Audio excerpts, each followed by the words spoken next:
doing a cycle throughout Holy Week of a Passion followed by an Easter Sunday cantata is a really cool way to just embed yourself in the whole range of emotions that one should expect to go through during Holy Week.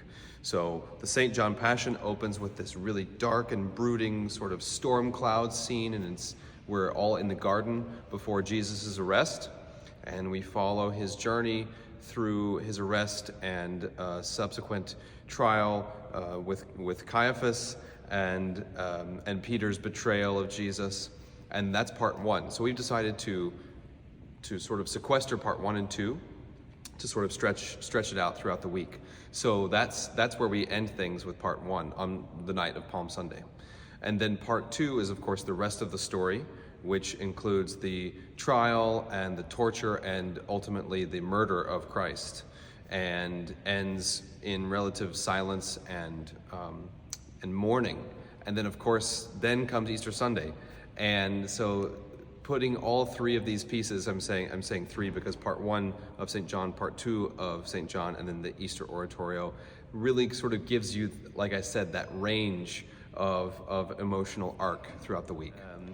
So we've only inherited 2 of the Passion works that Bach composed. The St. John, of course, is the first. It was premiered in 1724 in the first sort of cycle in Leipzig that Bach wrote. It is very much more sort of self-contained and is kind of in a tighter, tightly knit compositional style. I find the John to be a little more raw, a little more passionate, and a little more in your face. It's as is the Gospel of John, really. So it reflects its source material.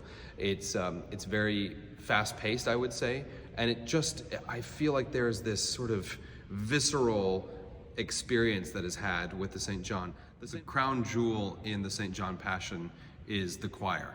And of course, it would have been the choir of men and boys of St. Thomas' School back in 1724. And for us, it is the wonderful choir of Bach Vespers here in New York City. It is absolutely the sort of the glory of this piece. And the chorus takes on different roles. First of all, they are us, the congregation. They sort of reflect the theological kind of meditation that we in the congregation ought to be feeling at any given moment.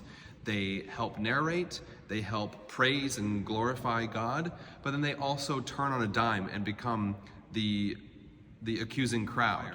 Then, of course, there are these moments called recits or recitativos, which are sort of more kind of spoken bits of music that get the story along quite quickly. There's an evangelist, of course, John, who narrates, and their characters, Jesus, Pilate, some sort of smaller characters, and of course in part 1 especially there's Peter, who denies Christ and then feels the terrible shame and guilt associated with that. We also have Pilate as a primary figure in this story. So all of those roles are sort of stepped out from the chorus, except for the evangelist, who sort of narrates the whole time and is not part of the chorus.